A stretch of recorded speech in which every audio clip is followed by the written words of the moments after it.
some of the differences between the Egyptian pyramids and the pyramid known as the Temple of Kukulkan.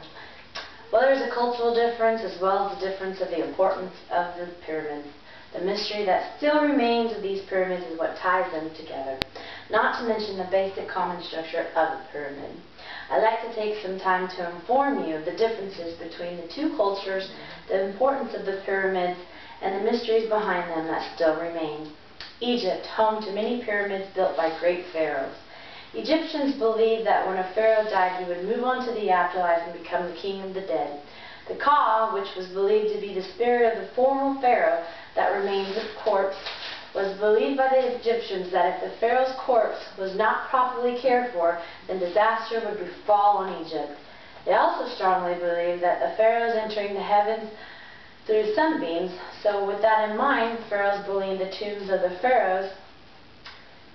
So with that in mind, pyramids became the tombs of the pharaohs.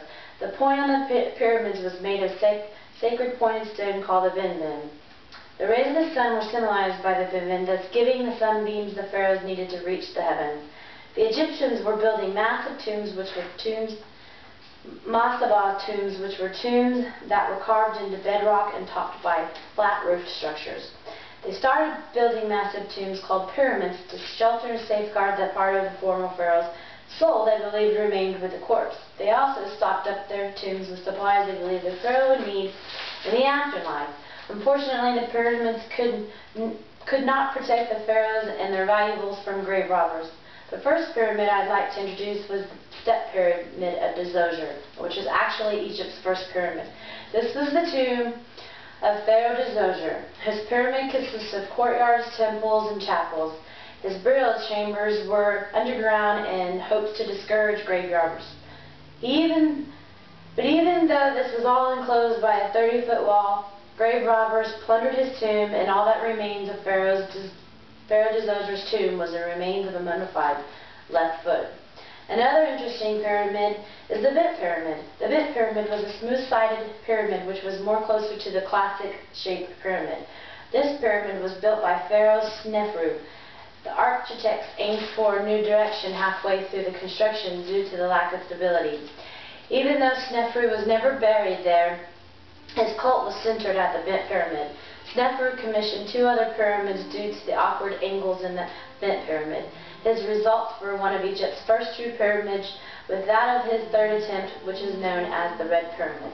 The Red Pyramid was a classic smooth-sided pyramid. It had a single burial chamber accessible to two smaller chambers.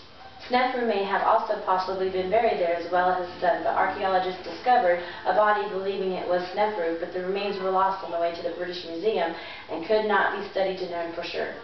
Last but not least is probably the most known pyramid of all, the Great Pyramid, Earth's largest pyramid built by Pharaoh Khufu.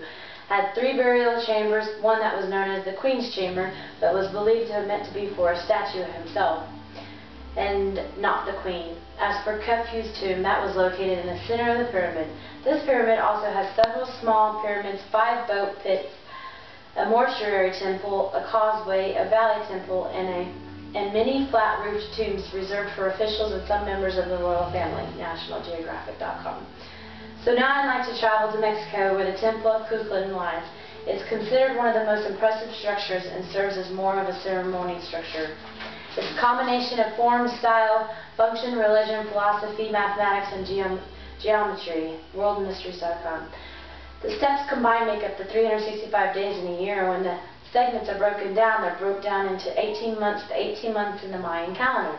They also believe the structure reflects the solstice and equinox of our solar system. The shadows during the equinox are casted on the serpent on the north side of the pyramid. It's also said that if you were to whisper in the Great Ball Court, which is 545 feet long by 225 feet wide, that you can clearly hear the world if you were standing at the other end of the ball court. And then if you were standing in the middle of the ball court and clapped or shouted, that the echo you would hear would be that of a chirp of the Quetzal bird. The Quetzal bird that is associated with both the name of the pyramid and its deity, Kukulkan. With our journey to the pyramids coming to an end, I'd like to conclude that even though we have discovered many interesting facts about the pyramids and learn how amazingly intelligent these cultures were and how important they were to them. In just a few ways, they still have bits and pieces of them that have remained a mystery to us all.